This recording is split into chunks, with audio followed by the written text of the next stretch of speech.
এই সরকারের উপযুক্ততার নীতি থেকে বের হওয়ার জন্যই তো এত সংগ্রাম।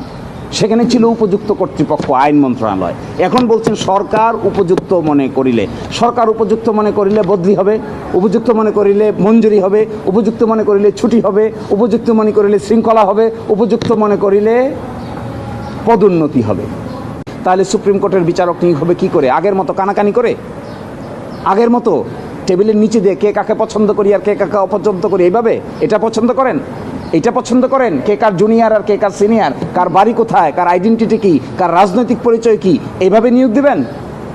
এই নিয়োগ এইভাবে হাইকোর্ট যাকে বৈধ বলেছেন, হাইকোর্ট যাকে সাংবিধানিক বলেছেন, আপনারা গায়ের জোরে এটাকে এখন বলছেন অসাংবিধানিক। ভালোই তো। সেকেন্ড ইন্টারেস্টিং জিনিস, তারা বলছেন দুর্নীতি দমন কমিশন সংক্রান্ত যে সংশোধনী অধ্যাদেশ আছে এটাও তারা বাদ চান।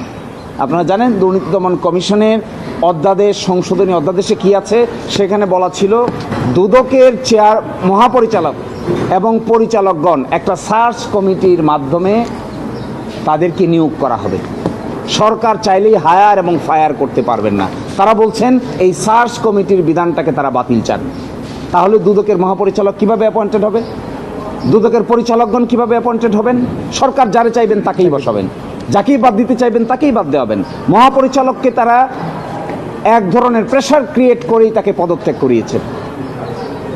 এখন যদি কেউ স্বেচ্ছায় পদত্যাগ না করে নতুন যে একজন অ্যাপয়েন্টমেন্ট দিবেন, সার্চ কমিটির অধ্যাদেশ যদি বাতিল হয় তাহলে দুদকের মহাপরিচালক কিভাবে অ্যাপয়েন্টেড হবেন? তার তো কোনো প্রসেস নাই। দুদকের চেয়ার না। এবং আরো ইন্টারেস্টিং দেখেন, সুপ্রিম কোর্টে বিচারক নিয়োগ অধ্যাদেশকে ওনারা বলেছেন অসাংবিধানিক, এই জন্য বাতিল চেয়েছেন। এই মর্মে একটা রিট পিটিশন হয়েছিল হাইকোর্ট ডিভিশনে, আপনারা সাংবাদিকরা অনেকেই সাক্ষী। এই বিচারক নিয়োগ অধ্যাদেশ চ্যালেঞ্জ করে রিট পিটিশন নাম্বার 3936/2025। আজকে যে কারণে তারা অসাংবিধানিক বলছেন, এই কারণেই একটি রিট পিটিশন হয়েছিল। অনারেবল হাইকোর্ট ডিভিশন ওই রিট পিটিশনটা সামারিলি রিজেক্ট করে দিয়েছেন উইথ অবজারভেশন। এখন এসে বলছেন এই অ্যাপয়েন্টমেন্ট সিস্টেমটা অসাংবিধানিক, এই জন্য আইনটাকে আমরা ল্যাপস করে দিতে চাই। তাহলে সুপ্রিম কোর্টের বিচারক নিয়োগ হবে কি করে? আগের মতো কানাকানি করে?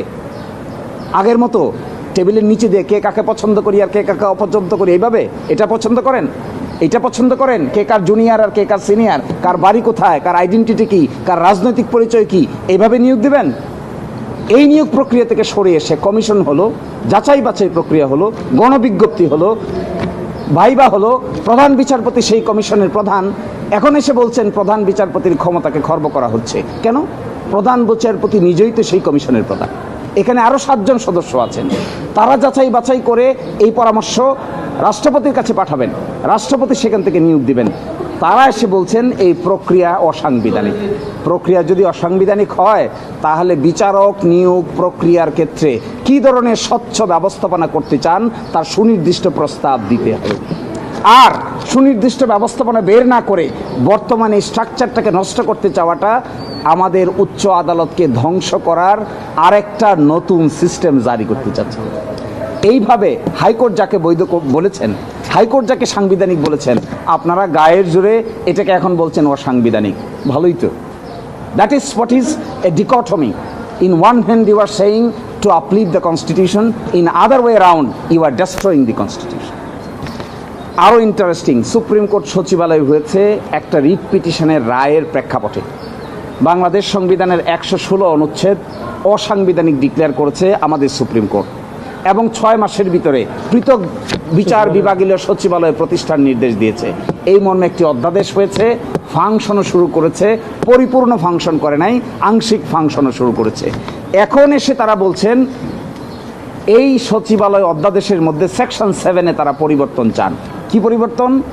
সরকার উপযুক্ত মনে করিলে গেজেট নোটিফিকেশনের মাধ্যমে কার্যকর করতে পারবে। এই সরকার উপযুক্ত মনে করিলে কথা যোগ করতে চান। সরকার উপযুক্ত মনে করিলে যদি এটা ফাংশন করতে পারে তাহলে এই আইনের দরকার কি? এই সরকারের উপযুক্ততার নীতি থেকে বের হওয়ার জন্যই তো এত সংগ্রাম। সেখানে ছিল উপযুক্ত কর্তৃপক্ষ, আইন মন্ত্রণালয়।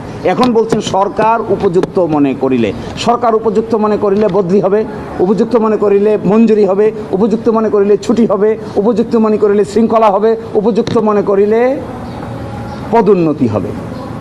তাহলে অধস্তন বিচারকদের স্বাধীনতা কোথায় থাকবে?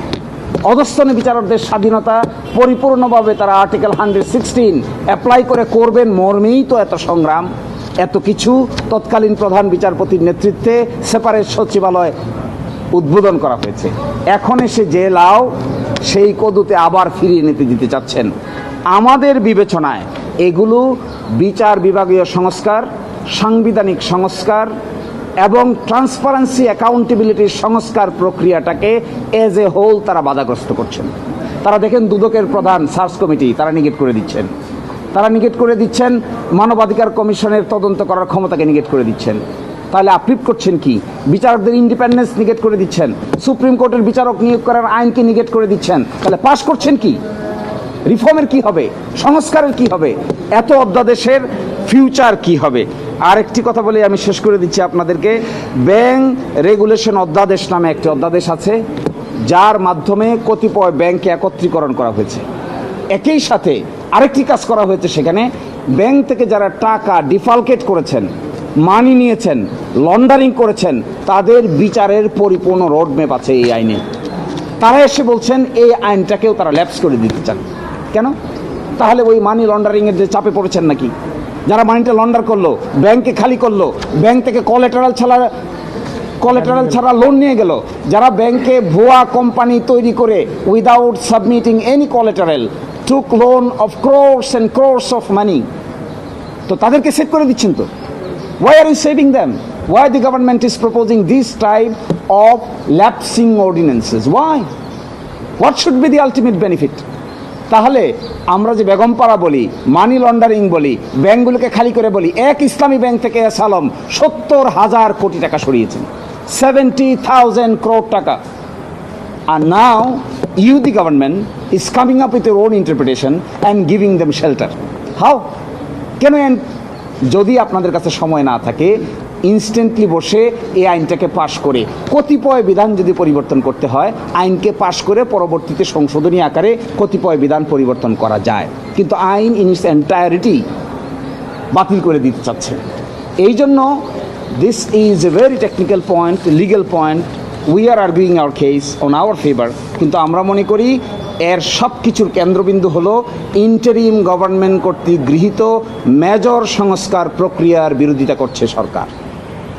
তারা সংখ্যাতাত্ত্বিকভাবে বলছে 100 এতটা অর্ডিন্যান্স আমরা একমত হয়ে গেছি।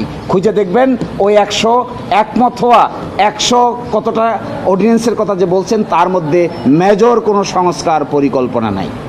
মেজর সংস্কার পরিকল্পনা আছে যে সমস্ত অধ্যাদেশে, তার মধ্যে গুরুত্বপূর্ণ 12টাকে ল্যাপস করে দিচ্ছেন।